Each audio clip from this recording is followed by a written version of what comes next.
Mutiara Hikmah Official, menyingkap hikmah di balik sunnah.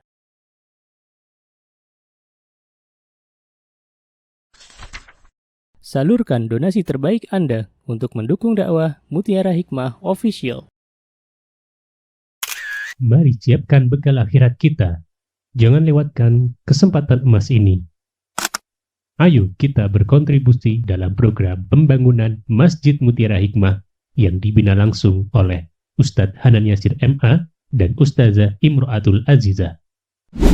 Raih pahala umroh setara haji dalam program Umroh I'tikaf Ramadan di tahun 2026.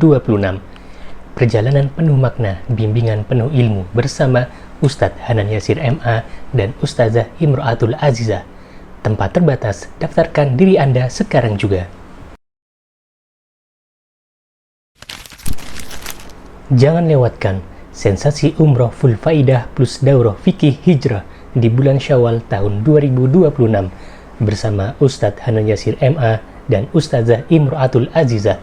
Tempat terbatas, daftarkan diri Anda sekarang juga.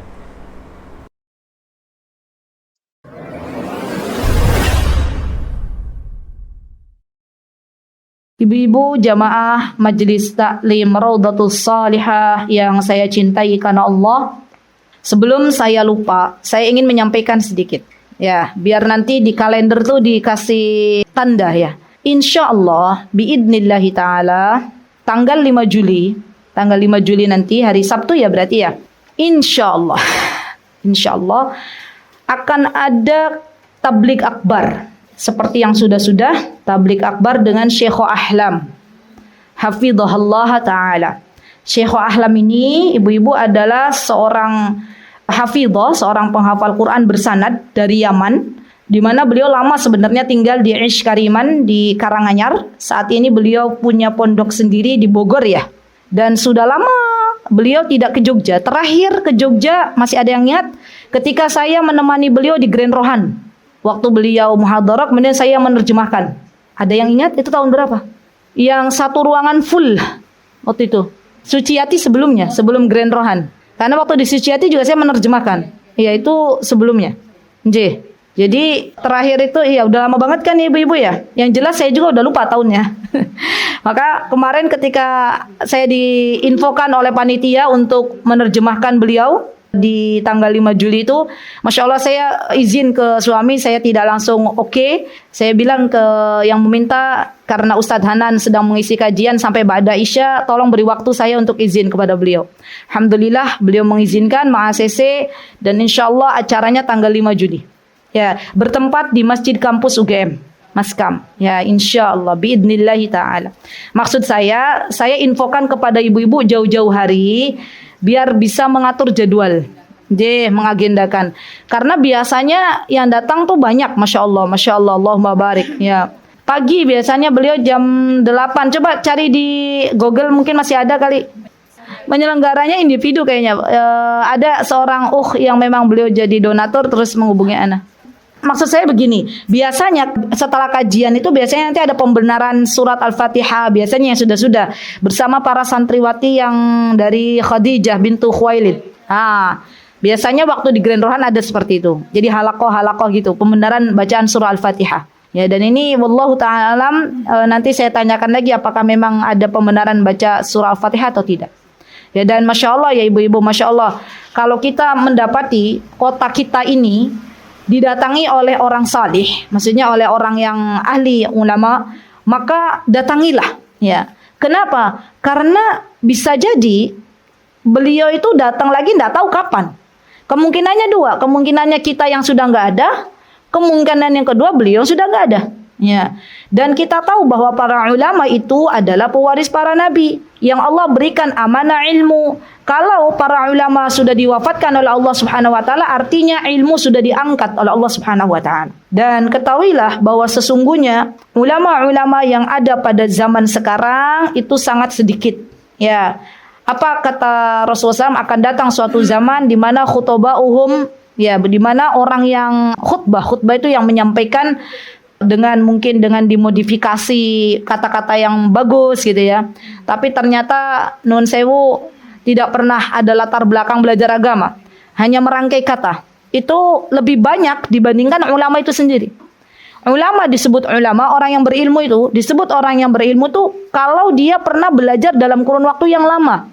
Imam Syafi'i rahimahullah ta'ala, Imam Ahmad, Imam Abu Hanifah, Imam Malik, ketika mereka belajarnya bukan setahun 2 tahun, apalagi dalam kurun waktu bulanan, enggak, tapi puluhan tahun ibu-ibu, baru mereka disebut sebagai ulama. Ya, dan saya juga tahu awal pertama kali kenal dengan Syekh Ahlam ini ketika saya masih menjadi mahasiswi di Al-Madinah International University. Itu berarti udah lama sekali. Ya, beliau sudah sampai di Indonesia. Masya Allah. Dan Masya Allah, Allahumma barik, ya murid-murid beliau sudah banyak, mungkin ratusan atau ribuan ya, Masya Allah. Setiap muridnya sudah punya tempat tahfidz masing-masing, Masya Allah. Jadi saya sarankan, monggo, kalaupun nanti yang menerjemahkan bukan saya juga enggak apa-apa, ya, it's okay. Yang penting datang ya dan ambil faidah dari apa yang beliau sampaikan. Begitu ibu-ibu nggih. Ya, nanti kabarkan ke yang baru datang. Ya. Baik ibu-ibu jamaah Majelis Taklim Raudatus Shalihah yang saya cintai karena Allah.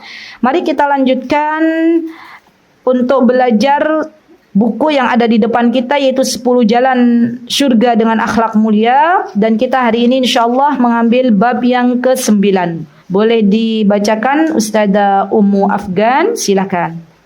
Bismillah. An Sa'd bin Ubadah radhiyallahu anhu annahu qala ya Rasulullah anna umma Sa'd matat fa ayyu sadaqati afdalu qala al-ma'u qala fa hafara bi'ran wa qala hadhihi al-ummi Sa'd. Dari Sa'ad bin Ubadah radhiyallahu anhu, dia berkata, ya Rasulullah, sesungguhnya Ummu Sa'ad telah meninggal. Sedekah apakah yang paling utama? Beliau bersabda, air. Maka dia menggali sumur lalu berkata, ini pahalanya untuk Ummu Sa'ad. Hadis riwayat Abu Daud. Syekh Al-Albani mengatakan bahwa hadis ini hasan. Masya Allah, barakallahu fiik. Ibu-ibu yang saya cintai karena Allah, hari ini kita akan belajar tentang bab sedekah. Dan sedekah apa yang terbaik, insya Allah kita akan bahas. Ketahuilah wahai saudariku, bahwa hidup kita di dunia itu sangat-sangat singkat. Hidup kita di dunia itu sangat-sangat singkat. Maka kita perlu bekal untuk kelak kita hidup di akhirat. Bekal apa yang bisa kita bawa agar kita selamat ketika kita sudah meninggal dunia dan dibangkitkan oleh Allah Subhanahu wa taala di padang mahsyar? Di antara bekalnya adalah sedekah. Ya. Dan untuk perkara sedekah ini Allah Subhanahu wa taala banyak menyebutkan di dalam Al-Qur'anul Karim. Mari kita pelajari terlebih dahulu agar kita lebih bersemangat.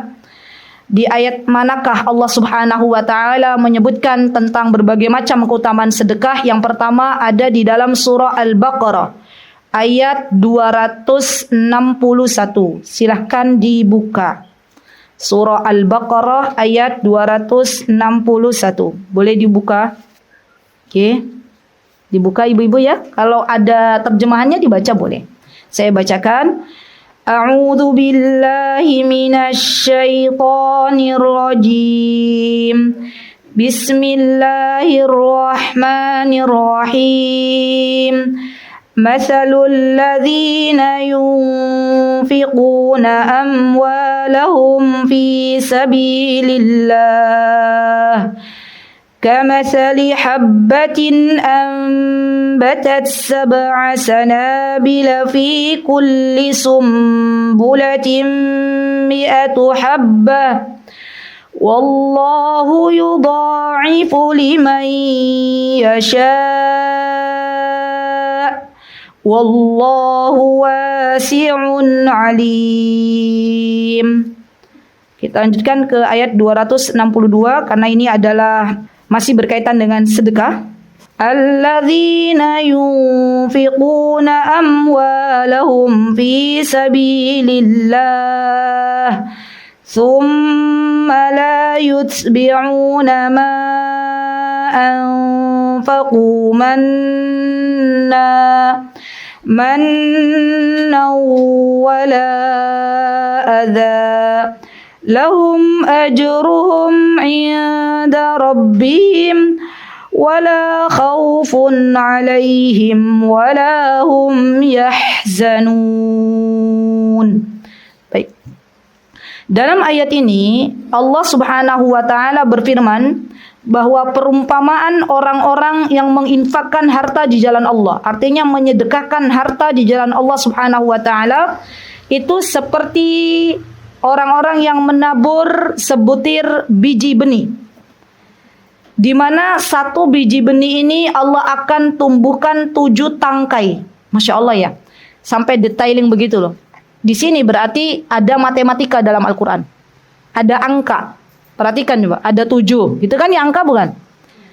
Jadi Masya Allah ya, kalau ada yang mengatakan penemu matematika pertama siapa waktu itu ya, ternyata matematika itu ada dalam Al-Quran tuh, perkalian ya, Masya Allah. Seperti menanam satu biji benih, di mana satu biji benih itu ditumbuhkan oleh Allah Subhanahu wa taala menjadi 7 tangkai, dan pada setiap tangkai ada 100 biji. Coba dikalikan berapa tuh ibu-ibu? Kita nanam satu biji, kemudian setelah itu satu biji ini ada 7 tangkai. Setiap tangkainya itu ada 100 biji, berarti berapa? 700. Masya Allah. Ini nilai minimal. Ya. Jadi kalau panjenengan infak 100.000 dikali 700 berapa jadinya? Terlalu besar ya 100.000. 10.000. 10.000 dikali 700. 7 juta. Masya Allah. Panjenengan infak 10.000, Allah akan balas minimal. Pinten, Bu?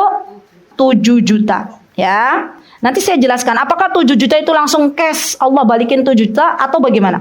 Baik. 7 juta itu minimal. Berarti Allah akan balas 7 juta. Kemudian Allah dengan kemahabaikannya itu akan melipat gandakan lagi, bukan hanya 700 kali lipat, tapi Allah akan melipat gandakan pahala. Di sini pahala ya, bagi siapa yang Allah kehendaki. Artinya tidak ada batas maksimal, yang ada minimal. Minimal berapa tadi? 700. Tapi maksimal nggak ada, terserah Allah. Allah mau kasih berapa terserah. Ya. Dan Allah maha luas lagi maha mengetahui. Jadi ibu-ibu ternyata apa yang kita keluarkan dari sedekah kita itu balik lagi ke kita. Iya nggak? Coba mindset kita yuk dirubah yuk. Apa yang kita infakkan di jalan Allah ternyata balik lagi ke kita. Allah tidak membutuhkan sedekah-sedekah kita. Barang siapa yang ingin diberikan keberuntungan oleh Allah Subhanahu wa taala, diberikan oleh Allah Subhanahu wa taala kemenangan, maka berdaganglah dengan Allah. Maksudnya berdagang itu apa? Ya, menginfakkan hartanya di jalan Allah. Itu bonus yang pertama, Allah lipat gandakan. Yang kedua, Allah Subhanahu wa taala akan memberikan kepada mereka ajruhum 'inda rabbihim. Pahala di mana pahala itu disimpankan oleh Allah Subhanahu wa taala 'inda rabbihim. Ya, Masya Allah. Dan nanti kita pasti akan ketemu dengan pahala sedekah kita di akhirat. Pasti, ibu-ibu. Tidak ada yang tidak pasti. Ya, karena Allah yang berkata. Allah yang berfirman. Allah simpankan pahala kita. Kalau tadi kan dibalas 700 kali lipat tuh. Tapi Allah simpankan juga pahala di akhirat. Inda rabbihim. Wala khawfun alaihim wala hum yahzanun. Kata Allah, janganlah kalian bersedih dan janganlah kalian takut. Ya, Masya Allah. Ini bonus yang selanjutnya.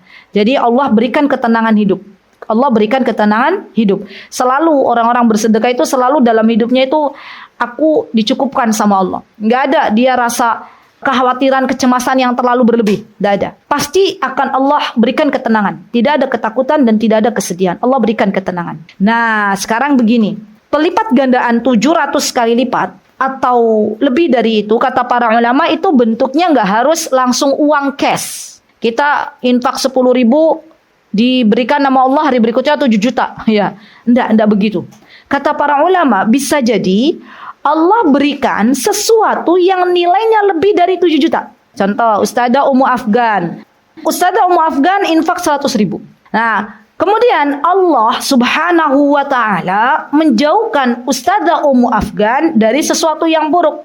Ya, misal contohnya, tadinya mau terkena, misal ini contoh ya, terkena sebuah penyakit di mana penyakit itu kalau berobat harganya 1 M untuk berobat itu, kemudian Allah ganti dengan keadaan sehat walafiat. Nah, ini loh contohnya. Jadi sehat itu juga rezeki, sehat itu juga sebuah nikmat dari Allah Subhanahu wa taala. Atau misalnya nikmat yang lebih dahsyat lagi, ya bukan hanya masalah materi. Misalnya Allah berikan kepada kita sakinah, mawaddah, warahmah dalam keluarga kita. Allah berikan hidayah untuk suami kita. Allah berikan hidayah untuk anak-anak kita. Itu semuanya adalah pahala yang Allah berikan kepada kita dalam bentuk yang lain. Subhanallah. Dan ini kata para ulama, kita harus yakin seyakin-yakinnya bahwa Allah itu zat yang maha membalas kebaikan hambanya.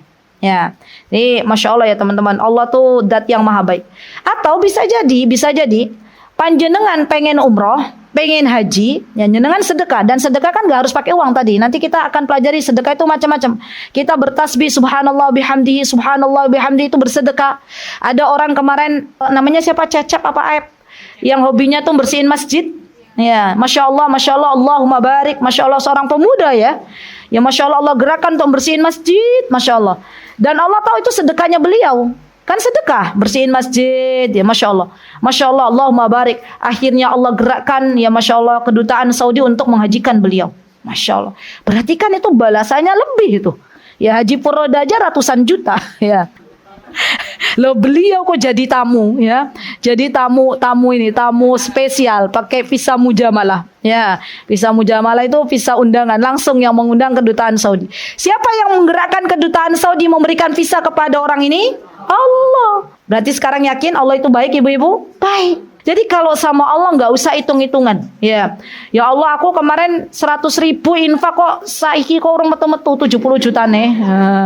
Kata Allah, bersyukurlah kepadaku, kata Allah, kamu sudah tak berikan anak yang soli loh, yang biasanya nggak ke masjid tiba-tiba ke masjid. Masya Allah. Itu harganya sudah nggak kehitung lagi kalau masalah urusan nama anak, ibu-ibu. Ya, jadi Masya Allah, ingat bahwa Allah itu zat yang maha membalas kebaikan hamba-hambanya, dan Allah adalah zat yang menepati janjinya. Baik, sekarang yang kedua, surah Al-Baqarah ayat 267. Silakan dibuka biar kita lebih semangat lagi. 267. Oke, saya bacakan ya ibu-ibu. Tadi sudah ta'awud, langsung ya.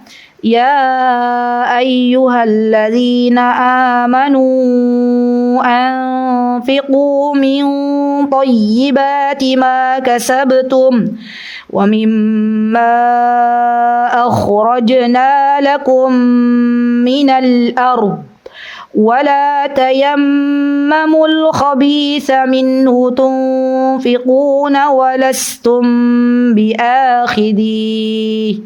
ولستم بآخذيه إلا أن تغمضوا فيه واعلموا أن الله غني حميد. Baik, Allah Subhanahu wa ta'ala memerintahkan kepada kita, orang-orang yang beriman.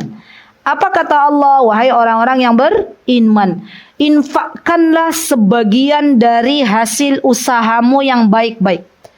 Berarti yang namanya infak nih Boyko, ternyata harus dari usaha yang baik. Kalau ada orang nuwun sewu korupsi, ya, terus dia bilang, wah iki hasil korupsiku, tak infakkan, diterima apa mboten? Mboten. Kenapa? Karena dia bukan dari usaha yang baik. Ya. Tapi kalau usahanya baik, dia infakkan hartanya di jalan Allah, maka Allah terima. Gitu ya. Dan dari kata Allah Subhanahu wa taala, apa yang kami keluarkan dari bumi untukmu. Maksudnya ini adalah masalah zakat untuk petani. Ya, itu kan nanti ada zakatnya. Ya. Apa yang dipanen, kalau dia airnya dari air hujan atau air yang diusahakan, itu akan berbeda. Persentasenya akan berbeda. Nah, ini yang dimaksud hasil bumi yang Allah tumbuhkan. Dan janganlah kamu memilih yang buruk untuk kamu infakkan. Subhanallah, ini kaidah ya ibu-ibu, Masya Allah ya. Berarti kalau kita mau infak yang bagus, ya padahal kamu tidak mau mengambilnya kecuali dengan memicingkan mata atau enggan terhadapnya. Ketahuilah bahwa Allah Maha Kaya lagi Maha Terpuji. Masya Allah ya. Jadi Allah tuh zat yang Maha Kaya.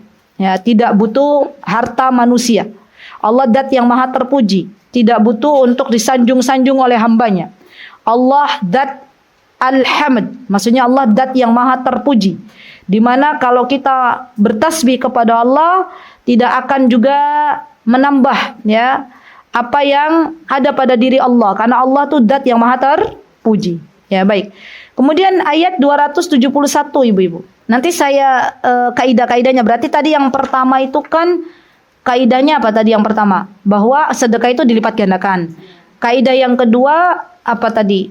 Ketika kita menginfakkan sedekah dari harta yang baik. Kemudian berikanlah dari sesuatu yang paling baik, gitu ya. Kaidah yang ketiga ada di surah Al-Baqarah ayat 271 ketika Allah Subhanahu wa taala berfirman, apa kata Allah? In tubdus sadaqati fa ni'immahi wa in tukhfuha wa tu'tuha al-fuqara'a fa huwa khairul lakum wa yukaffiru 'ankum min sayyi'atikum wallahu bima ta'maluna khabir. Lihat, ketika ada seseorang menampakkan sedekahnya dalam Islam boleh apa betul? Hah? Yakin ya? Boleh. Boleh. Ya, ini kata Allah. Ketika engkau menampakkan sedekahmu, maka itu adalah baik. Ya.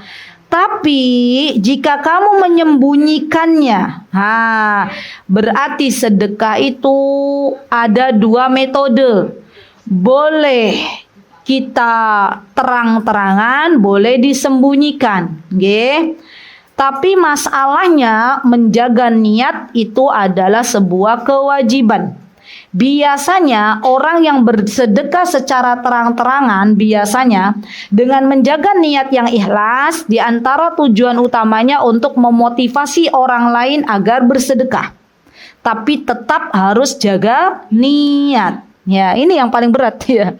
Kita pengen motivasi orang, terus nanti orang, wah, keren banget, sedekahnya paling banyak sekampung gitu kan.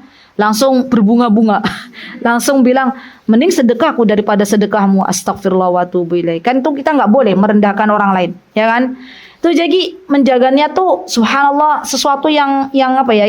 Yang kita butuh perjuangan Ibu. Nah, kalau menyembunyikan boleh nggak? Boleh, Masya Allah. Bahkan orang-orang yang menyembunyikan sedekahnya, ya dia sedekah tapi orang lain nggak tahu sedekahnya itu siapa yang ngasih, dia termasuk orang-orang yang kelak akan diberikan naungan oleh Allah Subhanahu wa taala ketika tidak ada naungan kecuali naungannya Allah. Masya Allah.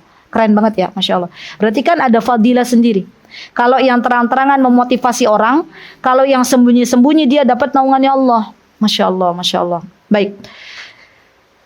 Maka menyembunyikan itu lebih baik bagimu, subhanallah. Dan kamu berikan sedekah bisa kita berikan kepada orang-orang fakir. Ibu-ibu, dalam Al-Quran itu terkadang dibedakan antara fakir dan miskin. Ya, fakir dan miskin. Kata para ulama, fakir itu lebih levelnya lebih bawah daripada miskin. Ya, karena yang namanya fakir itu kata para ulama itu dia nggak punya makanan yang bisa dimakan. Jadi benar-benar fakir. Fakir itu orang-orang yang memang dia nggak mencukupi untuk kebutuhan sehari-harinya. Terutama dalam masalah sandang ya berarti ya. Ya, dia nggak punya pangan, sandang, pangan, papan. Zaman dulu kita belajar ya, sandang, pangan, papan ya, pangan. Dia nggak punya untuk makan, nah itu disebut orang fakir. Maka kita boleh menyedekahkan kepada orang-orang fakir ini. Masya Allah, Masya Allah. Dan Masya Allah, kata Allah Subhanahu Wa Taala, Allah akan menghapuskan dari kamu sebagian kesalahan-kesalahanmu. Masya Allah. Berarti ini faidah baru ibu-ibu, kaidah bahwa sedekah ini bisa menghapuskan dosa-dosa kita. Masya Allah. Jadi amalan yang bisa menghapuskan dosa kita adalah sedekah. Masya Allah. Masya Allah. Ya Allah akan hapuskan. Kemudian surah Ad-Dariyat ayat 19 ibu-ibu, di sini ada kaidah bahwa sedekah itu kepada orang-orang yang meminta-minta ataupun orang yang dia menjaga ifah, tidak meminta tapi butuh. Ya. Allah sebutkan dalam surah Ad-Dariyat ayat 19. Wa fi amwalihim haqqul lis-sa'ili wal mahrum. Berarti kaidah ya ibu-ibu, kadang begini ya, Masya Allah ya. Ada orang di perempatan itu, dua jenis. Kalau kita lagi di perempatan, itu ada dua orang yang beda. Yang pertama sengaja minta-minta, ya walaupun mungkin berdalih ini kan seni gitu ya. Yang jelas ujung-ujungnya tuh minta uang gitu loh. Dengan alasan ini seni gitu ya. Tapi kan minta. Ada orang yang dia nggak mau minta-minta, tapi dia berusaha untuk jualan koran, jualan apa ya, apalah gitu ya. Ya macam-macam ya. Maka kata Allah Subhanahu wa taala, kita boleh memberikan kepada orang yang nggak minta-minta ini.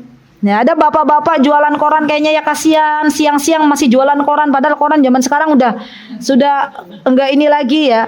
Biar nyenengin, misalnya kita ya sudahlah, oke nih saya kasih uang gitu ya. Udah Pak, korannya nggak usah saya ambil. Itu Masya Allah. Jadi sedekah itu bukan kepada orang yang hanya meminta-minta, tapi kepada orang yang tidak meminta-minta. Kalau kita tahu dia butuh, maka kasih. Ya, Masya Allah, Allahumma barik Mbak Ervina, ya Ummu Qurrata ini pernah mengabarkan kepada kami, waktu itu kami nggak tahu ya Ummu Qurrata ya. Beliau mengabarkan kepada kami, katanya Ustazah ada apa tuh yang sebatang kara itu? Kakek-kakek. Ada kakek-kakek sebatang kara, kata beliau. Sekarang udah meninggal. Innalillahi wa inna ilaihi rajiun. Innalillahi wa inna ilaihi rajiun. Beliau pernah ngasih tahu kami, Ustazah saya minta apa tuh waktu itu ya, daksos apa ya, untuk kakek sebatang kara. Kan kita nggak tahu, nggak nyampe beritanya. Ya Alhamdulillah beliau menyampaikan. Nah kakek ini kan nggak minta-minta, tapi butuh. Alhamdulillah Allah gerakkan hati Mbak Ervina Mukorota untuk memberikan. Subhanallah. Dan ini loh yang maksud saya yang harus kita cari, orang-orang yang seperti ini. Orang-orang yang dia butuh tapi nggak minta-minta gitu loh. Masya Allah, itu banyak ibu-ibu, banyak. Ya Masya Allah. Ada satu keluarga saya pernah bertemu dengan salah satu ummahat, anaknya banyak. Ya anaknya banyak, ya sebagiannya di pondok. Masya Allah.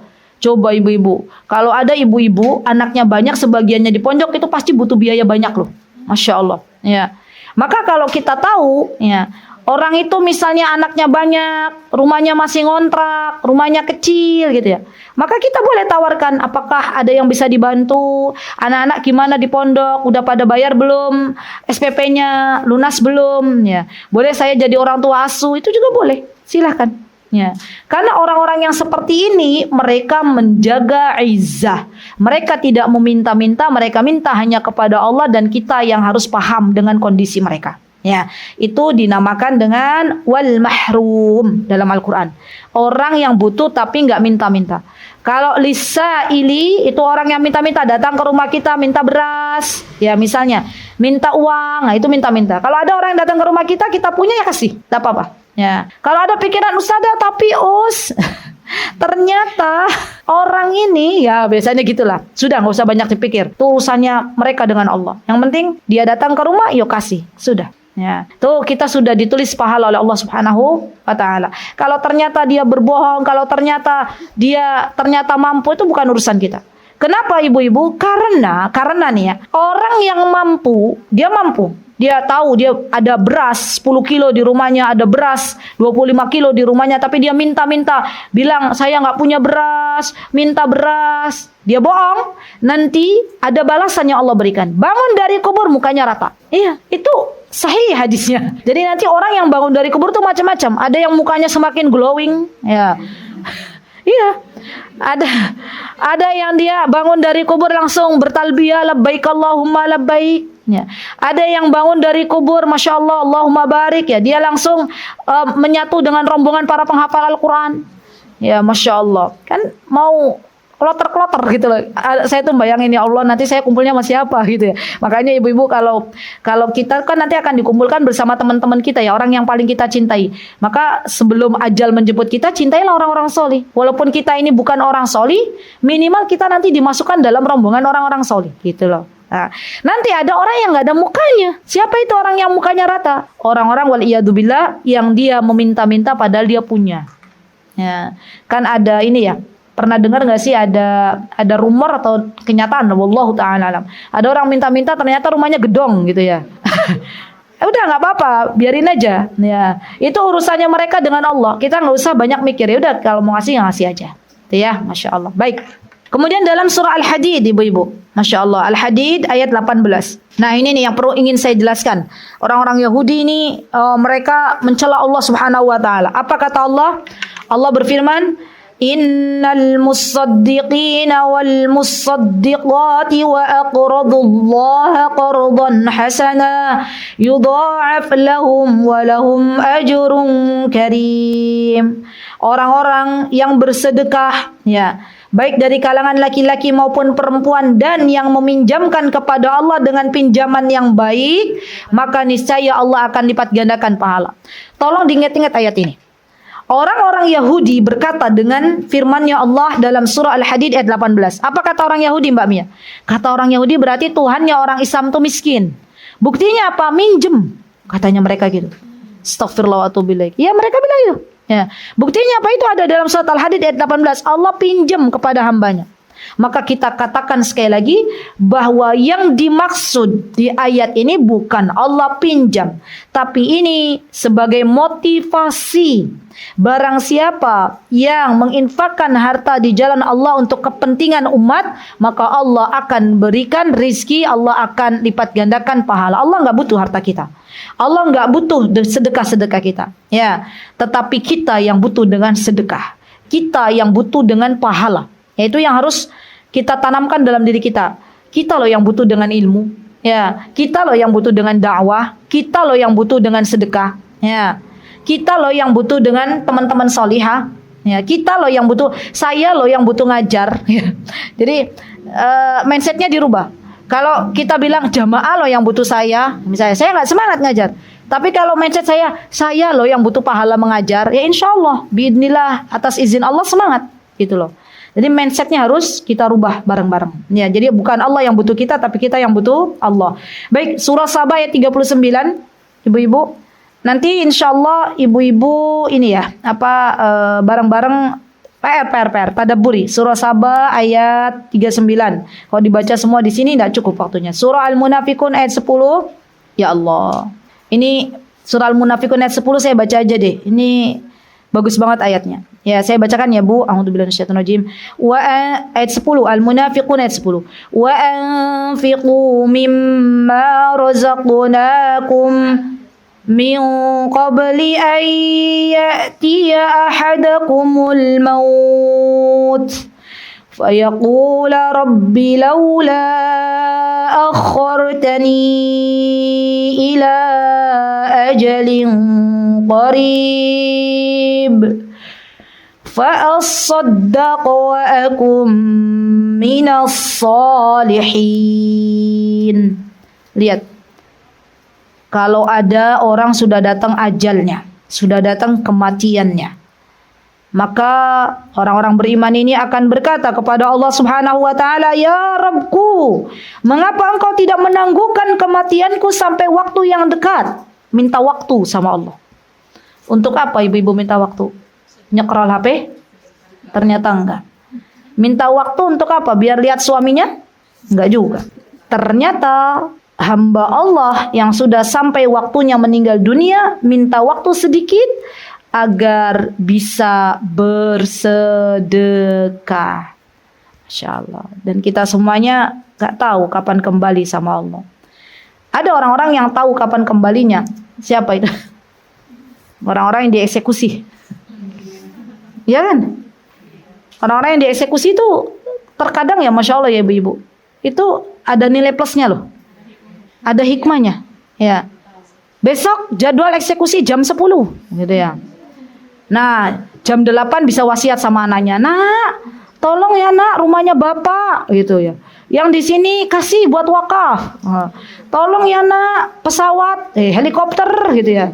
Kasih buat, misalnya kan bisa ini loh Mbak Mia, bisa bisa wasiat dulu kan jam 10 eksekusinya. Pernah atau ibu-ibu ada seorang bapak fulan yang gak usah kita sebutkan, orangnya udah meninggal. Beliau kan minta waktu mau dieksekusi. Apa beliau lakukan? Apa yang beliau lakukan? Salat. Ya, beliau bertaubat kepada Allah dan beliau akhirnya salat. Ya, minta waktu untuk salat dulu. Ya, nggak mau diganggu oleh orang lain. Masya Allah, Allahumma barik. Jadi kita nggak boleh merendahkan orang lain. Walaupun orang itu hari ini berbuat jahat, kita doakan. Semoga Allah berikan hidayah. Karena bisa jadi orang yang bandar narkoba atau dia sudah membunuh puluhan orang, kalau di akhir kehidupannya diberikan hidayah oleh Allah, maka Allah akan berikan husnul khatimah. Yaitu Orang-orang yang dieksekusi itu kan Masya Allah ya bertaubat. Sampai pernah ya nih di Dapri nih rumahnya dekat dengan apa Jidah? Nusa Kambangan. Masya Allah. Jadi teman-teman kalau mau ke tempat ibu saya di Cilacap, nanti bisa nyebrang ke Nusa Kambangan. Ya. Tapi nggak harus masuk ke penjaranya. Oh, nggak punya saudara ya, Masya Allah. Katanya yang di sana pernah ada orang yang dieksekusi setelah meninggal bau aroma wangi. Masya Allah. Ya Masya Allah. Dan ini Masya Allah ya, orang-orang yang seperti ini nih Masya Allah ya, orang-orang yang disayangi sama Allah. Ya, berbuat keburukan di akhir hidupnya diberikan kesempatan untuk taubat. Lah kita nggak tahu kapan meninggalnya. Ya. Maka terus saya meminta kepada Allah, ya Allah, ini kata Syekh bin Bas ya, di antara doa yang kita minta nih begini. Ya Allah, berikanlah kepada hamba kesempatan untuk bertaubat sebelum Engkau memanggil hamba. Itu doanya, catat. Ya. Ya Allah, berikanlah hamba kesempatan untuk bertaubat. Allah kasih. Ya. Sebelum Engkau memanggil hamba, sebelum Engkau mencabut nyawa hamba, Allah akan kasih kalau kita minta. Entah itu bagaimana caranya, udah itu urusannya Allah. Kita mintanya bertaubat, ya, sehingga dosa-dosa kita didelet oleh Allah Subhanahu wa taala. Allahumma rzuqna taubatan nasuha qabla al-maut. Itu bahasa Arabnya. Ya Allah, rizkikanlah kepada kami taubatan nasuha sebelum meninggal dunia. Ya, Masya Allah. Jadi ini ya, kadang kita tuh iri kalau ada orang Masya Allah wafat dalam keadaan bagus, itu ya Allah, bagus banget meninggalnya ya Allah, gitu ya, Masya Allah. Baik. Kemudian surah Al-Imran ayat 134, di mana di sini ibu-ibu kita diminta oleh Allah Subhanahu wa taala untuk menginfakkan harta kita baik dalam keadaan lapang maupun dalam keadaan sempit. Nah, ini penting juga nih ibu-ibu. Ayat 134 Al-Imran. Kita diminta kalau kita nggak punya duit, ya uangnya hanya itu-itu aja. Kalau memang ada kesempatan untuk berinfak. Ya. Ada kisah yang sangat menarik. Dikisahkan oleh Ibunda Aisyah radhiyallahu anha dalam hal sedekah. Masya Allah ya, beliau itu semoga Allah meridhai beliau. Buah tidak jatuh jauh dari pohonnya. Ya, Ibunda Aisyah itu kan anaknya Abu Bakar. Abu Bakar itu kalau menginfakkan harta itu separuh, nopo sepertiga, nopo semuanya ibu-ibu. Semuanya. Kita jauh banget ya sama Abu Bakar ya. Ya Allah. Umar yang udah bawa harta setengah aja mau ngalahin Abu Bakar nggak bisa ya. Nah, Ibunda Aisyah tuh mirip sama Abu Bakar. Ibunda Aisyah mau buka puasa. Ada kurma yang beliau siapkan untuk buka. Datang Jariyah. Jariyah itu orang budak datang minta makanan sama Ibunda Aisyah. Ya, minta makanan. Ibunda Aisyah waktu itu baru hanya menyediakan kurma saja untuk buka, beliau kasih. Ya. Dan subhanallah dalam kisah itu disebutkan sebelum Ibunda Aisyah berbuka puasa, Allah gerakkan hati orang-orang yang ada di Madinah untuk mengantarkan daging kambing kepada Ibunda Aisyah. Langsung Allah bayar cash tunai. Masya Allah. Satu kurma dibalas kambing, ya Masya Allah, kambing bakar, Masya Allah. Dan itu Masya Allah ya, keimanan mereka itu luar biasa. Ya, Abu Bakar itu Masya Allah ketika ditanya Rasulullah, ya Abu Bakar, apa yang kau sisakan untuk keluargamu? Jawabannya Abu Bakar apa, Bu? Saya aja belum bisa, Bu. Jawaban Abu Bakar apa? Allahu wa rasuluh. Ya, yang aku sisakan Allah dan Rasulnya. Masya Allah. Jadi kalau pengen belajar sedekah ini belajarnya sama Abu Bakar ya. Walaupun kita beda jauh sama Abu Bakar ya, minimal kita dapat pahalanya ya ibu-ibu ya. Ya Masya Allah. Baik, kemudian surat Taubah ayat 103. At-Taubah ayat 103. Ya, Al-Baqarah ayat terakhir, Al-Baqarah ayat 254. Dah, 10 ya. 254. Sudah? Ayat berapa? At-Taubah 103. Nah, itu ayat-ayat yang berkaitan dengan sedekah. Jadi sedekah ini sekali lagi ibu-ibu adalah amal saleh yang dicintai oleh Allah Subhanahu wa taala. Ya. Baru kemudian kita akan membahas tentang hadis yang ada di depan kita semuanya, yaitu hadis yang berkenaan dengan sebaik-baik sedekah. Ya, sedekah itu macam-macam, ada banyak. Tapi sebaik-baik sedekah itu apa? Maka ketika itu Sa'ad bin Ubadah. Ya, kita kenalan dengan Sa'ad bin Ubadah. Sa'ad bin Ubadah ini ibu-ibu, beliau adalah seorang sahabat Nabi kita Muhammad sallallahu alaihi wasallam. Beliau adalah seorang Ansar. Ansar itu berarti asli penduduk kota Madinah. dan beliau adalah pemimpin Bani Khazraj. Jadi tokoh. Ya, Sa'ad bin Ubadah ini seorang tokoh. Ya.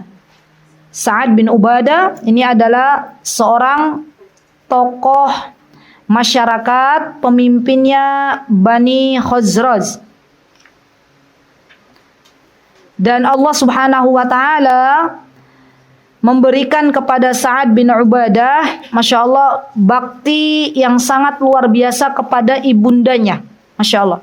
Jadi Sa'ad bin Ubadah, beliau seorang yang sangat luar biasa, sayang kepada ibunda beliau, sampai-sampai beliau masih memikirkan apa yang bisa diberikan untuk ibunda beliau yang sudah meninggal dunia. Masya Allah. Dan Sa'ad bin Ubadah, ibu-ibu, beliau juga seorang pejuang. Masya Allah. Jadi beliau itu seorang yang berjuang di jalan Allah Subhanahu wa ta'ala. Bahkan beliau termasuk orang yang ikut dalam Baiat Aqobah. Baiat Aqobah berarti beliau masuk sebelum Rasulullah SAW ke Madinah. Beliau pernah ke Mekah. Masya Allah. Dan orang-orang yang ikut baiat ini, Baiat Aqobah 1, Baiat Aqobah 2, ini orang-orang yang diberikan oleh Allah Subhanahu wa taala hidayah di awal-awal permulaan Islam. Masya Allah, Masya Allah. Baik. Nah, beliau ketika ibunda beliau meninggal dunia, maka beliau bertanya kepada Rasulullah SAW. Ibunya Sa'ad siapa, ibu-ibu? Pintar. Betul, Ummu Sa'ad. Ya, ibunya Sa'ad siapa? Ummu Sa'ad. Betul. Jawabannya betul. Ya. Bapaknya Sa'ad? Abu Sa'ad. Pintar-pintar ibu-ibu ya, Masya Allah. Ya, betul. Ya. Jadi Sa'ad ini berkata kepada Rasulullah SAW, An Sa'ad bin Ubadah radhiyallahu anhu annahu qal. Sa'ad berkata kepada Rasulullah SAW, Ya Rasulullah, ini bagian dari adab Sa'ad.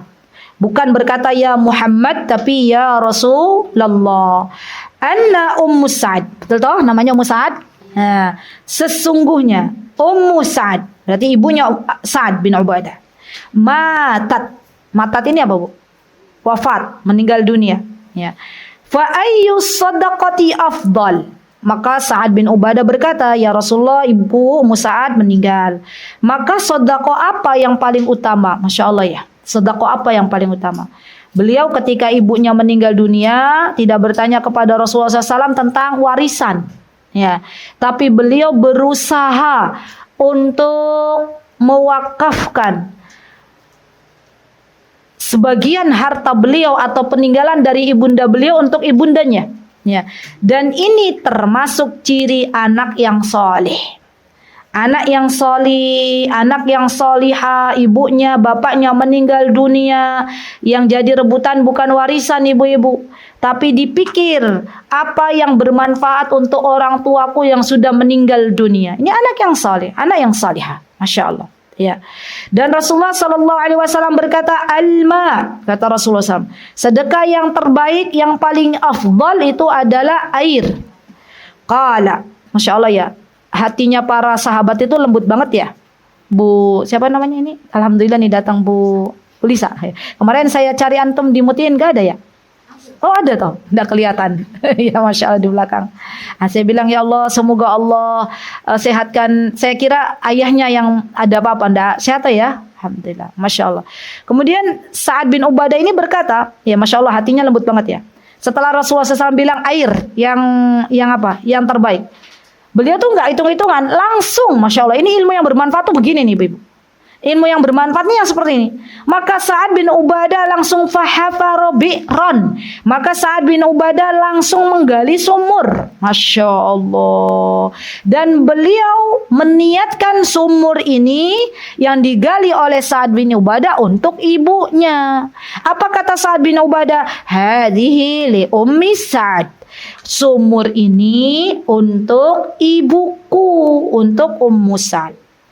Apa yang bisa kita ambil faidah dari hadis ini ibu-ibu? Ya, yang pertama, diperbolehkannya orang yang hidup menghadiahkan sedekah bagi orang yang sudah meninggal dunia.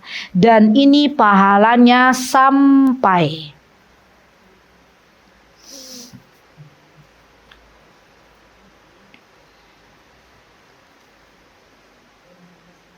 Baik. Jadi kalau kita punya uang, ibu-ibu, mau bersedekah, terus kita bilang bahwa ya Allah, sedekahku untuk ayahku yang sudah meninggal dunia itu sampai. Ya. Dan berpikirlah untuk orang-orang yang telah mendahului kita. Kenapa ibu-ibu? Gini. Ayah kita yang sudah meninggal dunia, ibu kita yang sudah meninggal dunia, mereka sudah tidak bisa lagi berkesempatan untuk sholat. Mereka sudah tidak lagi berkesempatan untuk membaca Al-Quran. Kita yang masih hidup masih bisa bertasbih, baca subhanallah, alhamdulillah, wala ilaha illallah, Allahu akbar, subhanallah bihamdihi, subhanallahil azim, astaghfirullah wa atubu ilaih. Itu kan pahala tuh di sisi Allah. Kita yang masih hidup masih bisa salat. Kita yang masih hidup masih bisa berbuat baik kepada sesama. Tapi orang yang sudah meninggal sudah terputus amal solihnya. Kecuali kalau anaknya bersedekah atas nama mayit. Maka kata para ulama, di antara amal solih yang sampai ke mayit, di antaranya adalah sedekah. Dan sedekah yang paling afdol tadi adalah air. Maka jadikan sumur itu sebagai wakaf. Masya Allah, ketika Masjid Mutiara Hikmah itu akan dibangun, Ustazah Afgan, itu rebutan bangun sumur. Ya, Masya Allah. Sampai ada salah satu musinin itu yang bilang, Ustadz, sudah, aku yang nyediain sumur, aku yang nyediain tukang, aku yang nyediain bornya. Maksudnya Masya Allah, beliau gercep gitu loh. Ya, Masya Allah, Masya Allah. Jadi Masya Allah, masjidnya belum dibangun, sumurnya udah ada ibu-ibu. Masya Allah, ya itu rebutan orang-orang itu. Ya. Sampai ada yang gercep, udah deh, saya aja beliau yang mendatangkan tukang, beliau yang mendatangkan tukang sumur. Masya Allah, sumur bor, Masya Allah. Jadi Masya Allah, ternyata sedekah air itu luar biasa ya. Ya, kenapa? Karena air itu ibu-ibu adalah kebutuhan pokok manusia. Ya, kita bisa nggak makan, tapi nggak bisa kalau nggak minum. Ya, 2 hari kita nggak makan, insya Allah hidup. Tapi 2 hari nggak minum, cengep-cengep. Ya kan? Jadi air itu sedekah yang paling afdal. Ya. Dan subhanallah ibu-ibu, ketahuilah bahwa sesungguhnya semua manusia bangun dari kubur itu dalam keadaan haus. Maka orang-orang yang bersedekah air ini, ya, harapannya kelak nanti dikasih air sama Allah. Melalui apa? Melalui telaganya Rasulullah SAW. Masya Allah ya.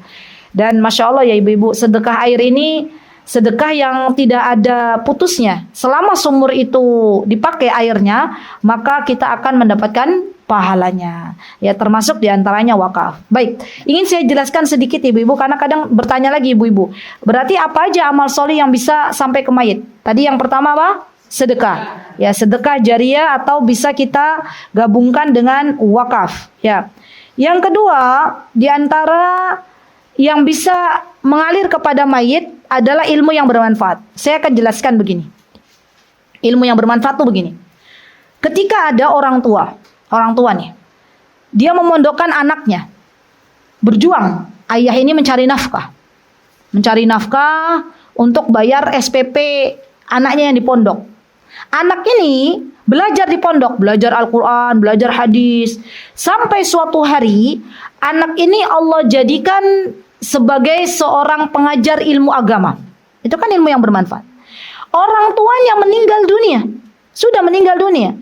Ketika ustadz ini mengajar, ya, maka aliran pahala bukan hanya kepada ustadz, tetapi kepada orang tuanya yang sudah meninggal, yang telah memberikan makan kepada ustadz ini ketika beliau belajar agama. Masya Allah. Saya kalau ngomong ini merinding terus. Kenapa?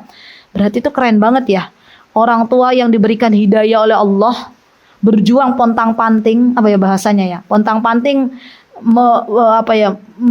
untuk bisa menyekolahkan anak, bayar SPP nggak nunggak gitu loh, Masya Allah. Dan nanti anaknya ini akan menjadi pengajar Al-Quran, pengajar ilmu agama. Kita sudah meninggal dunia. Setiap yang disampaikan oleh anak ini berarti dia dapat pahalanya. Ya, dan saya berdoa ya, semoga Allah Subhanahu wa taala memberikan pahala bagi setiap orang tua yang memiliki anak yang saat ini Allah berikan kesempatan kepada anak-anak tersebut untuk menyebarkan ilmu Allah. Ya, Masya Allah. Jadi ibu-ibu tenang aja Bu. Nggak ada ruginya kita menyekolahkan anak-anak kita untuk belajar ilmu agama. Karena suatu hari kelak kalau anak ini menyampaikan ilmu dan ilmunya bermanfaat, maka orang tuanya kecipratan pahalanya. Apakah hanya orang tua yang sudah meninggal? Tidak. Ya, orang tua yang masih hidup, ya kalau dia punya anak, anaknya menyampaikan ilmu agama, maka orang tua ini dapat pahala. Masya Allah. Jadi, Masya Allah ya, Allah tuh zat yang maha baik, yang tidak menyia-nyiakan perjuangan seorang hamba. Ya, suami kita lelah mencari nafkah, kita sebagai seorang ibu lelah mendampingi anak-anak kita untuk belajar, tenang. Ya, Allah kasih pahala, Bu. Kalau suatu hari kelak anak kita bermanfaat untuk orang banyak. Jadi ini busyra, kabar gembira bagi setiap orang tua yang merasa lelah, capek gitu ya, membiayai anak-anak, tenang. Ya, Allah akan berikan pahala dan kita akan memanen hasilnya. Ya, sabar. Ya Allah, saya juga orang tua ya ibu-ibu ya, sama-sama kita sedang berjuang. Ya, Masya Allah, Masya Allah. Baik, kemudian yang ketiga, jadi ilmu yang bermanfaat itu sampai kepada mayit. Yang sampai kepada mayit adalah doanya anak-anak yang saleh.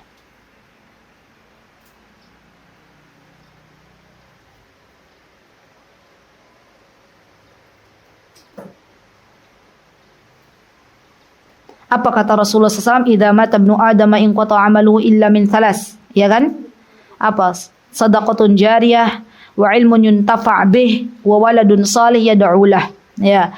Maka kalau kita punya anak salih, punya anak salihah, kemudian setelah itu anak-anak kita berdoa untuk kita, dan sebelum kita meninggal dunia, maka marilah kita menjadi anak-anak yang berbakti kepada orang tua kita yang sudah meninggal dunia. Bakti kepada orang tua itu tidak terputus ketika mereka sudah tidak ada lagi di dunia. Orang tua kita sudah meninggal, kita banyak mendoakan, Rabbighfirli wa liwalidayya warhamhuma kama rabbayani shaghir. Allahumma ighfir lahum warhamhum wa'afihim wa'fu anhum wa akrim nuzulahum wa wassi' madkhalahum waj'al qabrahum rawdah min rawdatil jannah. Tidak bisa bahasa Arab, kita doa pakai bahasa Indonesia. Ya Allah, ampunilah kedua orang tuaku. Ya Allah, berikanlah kepada orang tuaku kenikmatan kubur. Ya Allah, luaskanlah kuburnya sejauh mata memandang. Ya Allah, angkatlah derajat orang tuaku. Terus kita doakan. Kalau hari ini kita sering mendoakan orang tua kita yang sudah meninggal dunia, maka wallahi, saya sampai wallahi, demi Allah, Allah akan menggerakkan hati anak-anak kita untuk mendoakan kita ketika kita sudah berada di kubur. Ya Allah. Jadi jangan pelit untuk mendoakan orang tua kita. Gak ada salahnya berdoa, ibu-ibu. Berdoa gak butuh uang. Kita berdoa. Ya. Gak usah diingat-ingat lagi kesalahan orang tua kita. Dulu pernah melakukan A, B, C, D. Kebaikan orang tua lebih banyak dari kesalahan orang tua kita. Doakan. Tulus doakan. Ya. Sayangilah mereka. Kita pengen agar kita dimasukkan bersama-sama dengan orang tua kita ke dalam surganya. Ya Allah. Dan kita didik anak-anak kita untuk paham ilmu agama agar suatu hari kelak manakala kita sudah berada di kubur, anak kita yang berdoakan kita semuanya. Masya Allah. Baik. Semoga Allah Azza wa Jalla mengaruniakan balasan-balasan terbaik untuk orang tua yang sudah meninggal dunia. Semoga Allah Azza wa Jalla mengampuni dosa-dosa mereka yang meninggal dunia dalam keadaan muslim tentunya. Dan semoga Allah Subhanahu wa ta'ala menegarkan anak-anak yang memiliki orang tua yang meninggal dalam keadaan bukan muslim. Ya. Jadi kita bersyukur kepada Allah manakala Allah mengaruniakan kepada kita orang tua yang muslim, ibu-ibu. Meninggal dalam keadaan beriman tuh nikmat. Doa kita tuh nyambung. Ada banyak saudara-saudara kita, saya pernah berjumpa dengan salah satu mu'allaf, kalau perempuan mu'allaf juga ya, di mana beliau senantiasa menangis. Kenapa? Karena beliau mengatakan kepada saya kalau ibunya meninggal dunia dalam keadaan belum beriman kepada Allah. Ya, Nabi Ibrahim alaihissalam, ya, beliau minta kepada Allah untuk ayahanda tercintanya agar diberikan hidayah, tapi ternyata ayahnya beliau meninggal dalam keadaan tidak beriman. Setiap kita diuji dengan ujiannya masing-masing. Maka tidak usah bersedih karena itu sudah ketetapannya Allah. Tinggal kita memikirkan apa yang ada di depan. Ya, jadi mungkin bagi teman-teman ada yang masih punya orang tua yang meninggal dalam keadaan tidak beriman, ya sudah dipasrahkan sama Allah. Toh kita mendoakan juga nggak boleh, ibu-ibu, sama Allah, dilarang. Kita punya orang tua meninggal dalam keadaan tidak beriman, nggak bisa kita doakan, nggak nyampe gitu loh. Ya sekarang yang kita pikirkan anak kita. Anak kita muslim, alhamdulillah kita didik dalam keadaan sebaik-baik pendidikan. Baik. Kemudian ibu-ibu, di antara para ulama ada yang mengatakan amalan yang bisa sampai ke mayit itu haji. Haji. Panjenengan sudah berhaji, pengen haji lagi. Maka haji yang kedua ini kalau bisa dihadiahkan untuk orang tua yang belum berhaji. Untuk anak yang belum berhaji, misalnya anaknya meninggal, sudah balik dan harusnya sudah mampu untuk berhaji tapi belum berhaji, boleh. Ya. Saya juga pernah menemukan ya, Masya Allah, seorang anak yang berbakti, Masya Allah, dia pengen menghajikan orang tuanya. Ya, haji lagi, bukan niatnya untuk diri sendiri tapi untuk orang tuanya. Masya Allah, dan ini sampai. Ya, Masya Allah. Dan berdoa kepada Allah, ibu-ibu, kita itu harus positive thinking ya. Kita hari ini belum dipanggil sama Allah untuk menjadi tamunya Allah, kita harus punya niat baik.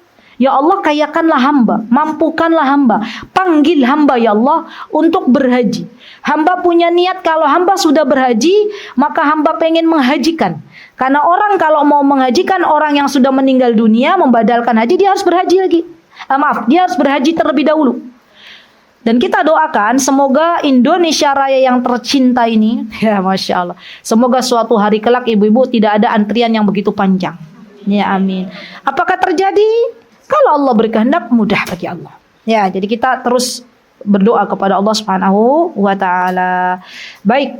Kemudian ibu-ibu, termasuk di antara sedekah yang seharusnya tadi ya, sedekah air itu bisa dengan cara sedekah air, bisa dengan cara tadi apa, membangun sumur.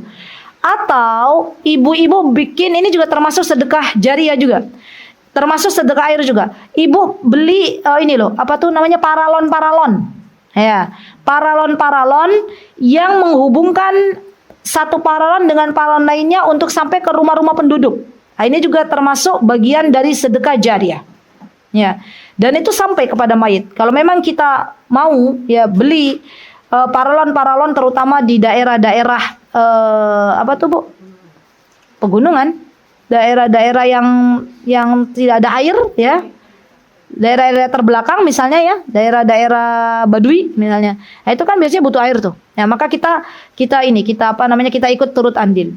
Masya Allah, Ustazah Ummu Afgan, saya punya syekhoh ya di Timur Tengah, ya di Mesir itu ada salah satu syekhoh itu kalau bulan Ramadan ya, beliau mengkoordinir kepada murid-muridnya siapa yang pengen ikut serta sedekah sumur untuk bikin di daerah Afrika. Daerah Afrika itu kan kekurangan air ya Bu ya. Jadi bergotong royong, nanti di sana dibikinkan satu sumur atas nama talibat, atas nama para murid dan gurunya. Masya Allah. Ini boleh ibu-ibu, silakan. Jangan jauh-jauh ke Afrika, ibu-ibu di Gunung Kidul. Nah, Gunung Kidul butuh sumur, ya sumur bar, terus Masya Allah Rodotus Solihah bareng-bareng menyumbangkan satu sumur. Wah Masya Allah. Ya boleh, kan kemarin pernah ada toh Bu sedekah air dibawakan bertangki-tangki, nah, itu juga boleh. Ya, jadi semoga saya doakan semoga Majlis Ta'lim ini, Majlis Ta'lim Rodotus Solihah suatu hari kelak memberikan kesempatan untuk para jamaahnya untuk sedekah air. Ya amin ya. Semoga Allah mudahkan ibu. Amin. Yang selanjutnya ibu-ibu, apa yang bisa kita lakukan untuk sedekah air ini? Apakah hanya membuat sumur? Ternyata tidak. Begini. Orang Arab itu paham bahwa air ini adalah sedekah yang paling baik. Maka mereka berlomba-lomba. Ya, saya tahu waktu di Yaman itu banyak orang berlomba-lomba bikin namanya apa ya namanya, saya lupa namanya ibu-ibu, namanya Baroda. Alhamdulillah Allah ingatkan, Baroda. Baroda itu tempat kotakan, di situ ada air dingin ya, dan orang bebas untuk mengambil air bersih. Ada keran-kerannya itu, dan itu bisa untuk minum. Itu banyak orang-orang satu desa patungan nanti sedekah air, atau bahkan kalau ada musinin di situ bukan satu desa, satu orang mengambil proyek itu. Saya mau bikin Baroda, namanya Baroda ya. Atau ibu-ibu kita bisa melihat kalau di Saudi, ya di Saudi yang saya sering lihat itu banyak orang-orang itu menaruh air-air ya, kalau kita mau ke Masjid Nabawi, ya Allah saya doakan ibu-ibu semoga kita semuanya nanti bisa berangkat lagi ke Masjid Nabawi. Yang belum bisa berangkat semoga Allah mudahkan. Amin. Itu kan sebelum ke Masjid Nabawi itu biasanya ada kayak tiang-tiang gitu loh untuk masuk itu biar motor nggak lewat, biar mobil nggak lewat. Itu biasanya banyak kita lihat orang-orang beli air taruh situ tinggal. Ya. Itu saya sering kali lihat. Ya. Air mineral itu. Atau bahkan Masya Allah ya mereka itu Masya Allah indah banget, elegan banget gitu loh sedekahnya. Ya, saya pernah melihat sedekahnya mereka itu waktu kami berangkat dari Yaman gitu ya. Itu ada orang ibu-ibu, Masya Allah ya. Dia panggil naik mobil, dia panggil tukang buah bawa gerobak gitu, tukang buah bawa gerobak buah semua. Kami lihat di depan mata kami. Sini, berapa jumlah buah yang satu gerobak itu? Tukang buahnya alhamdulillah tahu mungkin modalnya berapa, dijual berapa sekian.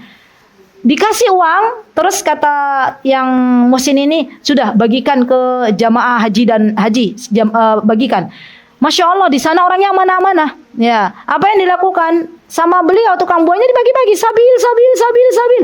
Orang yang bersedekahnya udah pergi. Masya Allah. Jangan pernah berpikir ustazah kalau di Indonesia dijual, jangan. Ya. Masih ada orang-orang amanah. Ya. Nanti ibu-ibu berpikir itu, dibeli nanti sama dia dijual, jangan berpikir gitu. Insya Allah masih ada orang-orang amanah. Ya. Dan saya pernah melihat juga di Indonesia ada kajian, ya Masya Allah kajiannya rame. Ada tukang bakso lewat. Saya pernah menemukan orang tersebut di Indonesia, di Yogyakarta. Jadi itu rame kajiannya, ada tukang bakso maafkan, lewat dipanggil sama beliau. Sisa berapa mangkok? Ya, sisa sekian mangkok. Ya udah, ini tak bayar. Nanti ada orang keluar kajian suruh makan bakso. Dan tukang baksonya nggak jual, dibagi-bagi itu ada. Saya pernah menemukan itu. Ya, jadi kalau di sana buah, di sini bakso. Ya, Masya Allah. Itu sedekah yang elegan ya, Masya Allah. Atau ibu-ibu boleh juga yang punya rumah. Punya rumah. Saya tuh di mana tuh di satu itu kan ada kayak macam apa tuh maafkan? Cakruk, kayak cakruk ya. Itu sekarang belum lagi tuh, karena pernah beberapa kali tuh subhanallah orang Indonesia tuh luar biasa ya Masya Allah. Kita sediakan tempat-tempatnya dibawa. Ya. Iya. Sudah dicang-cang, dikasih rapia sama ustazah biar nggak lari-lari. Mungkin kan kita berbaik sangka, oh mungkin dia jatuh terus ngeliling ke jalan raya, akhirnya daripada keinjek gitu ya, ada yang menyelamatkan. Sudah dikasih tali sama ustazah satu itu, ya biar nggak lari-lari kemana-mana. Ya berapa hari hilang lagi, Masya Allah. Jadi tidak tahu ini saya harus bagaimana ini ya. Wallahu ta'ala alam. Jadi ibu-ibu yang saya cintai karena Allah, sebenarnya kita itu pengen ya bersedekah air. Tapi bagaimana cara yang aman tuh sampai detik ini saya juga belum tahu seperti apa. Ya, jadi silakan ibu-ibu boleh sedekah air ya. Atau mungkin yang paling ini ya, kalau saya berpikir ini bisa menjadi ide juga. Di kajian muslimah ini kalau buat pengajian berapa air? Butuh berapa air? Oh, butuh 2 dus gitu misalnya. Ya udah, ana yang nanggung buat jamaah gitu kan, Masya Allah kan. Udah pasti itu airnya dimakan oleh para penuntut ilmu. Masya Allah. Ya jadi banyak lah ibu-ibu ya. Yang penting ada dalam diri kita itu pengen sedekah air. Dan itu adalah sedekah yang terbaik. Semoga Allah subhanahu wa ta'ala memampukan kita semuanya untuk bersegera mengamalkan ilmu ini. Karena kita tidak pernah tahu kapan kita dipanggil oleh Allah subhanahu wa ta'ala. Dan semoga Allah melembutkan hati-hati kita. Kita sayangi orang tua kita. Dan kita bersegera untuk melakukan amal salih yang pahalanya bisa mengalir kepada orang tua kita yang telah meninggal dunia, sebagaimana Ummu Sa'ad mendapatkan aliran pahala dari putra beliau yaitu Sa'ad bin Ubadah ketika putra beliau membangunkan sumur untuk beliau. Wallahu ta'ala alam. Itu yang bisa saya sampaikan ibu-ibu. Aqulu qauli hada wa astaghfirullah li wa lakum wa akhiru da'wana alhamdulillahi rabbil alamin. Wassalamualaikum warahmatullahi wabarakatuh. Mutiara Hikmah Official, menyingkap hikmah di balik sunnah.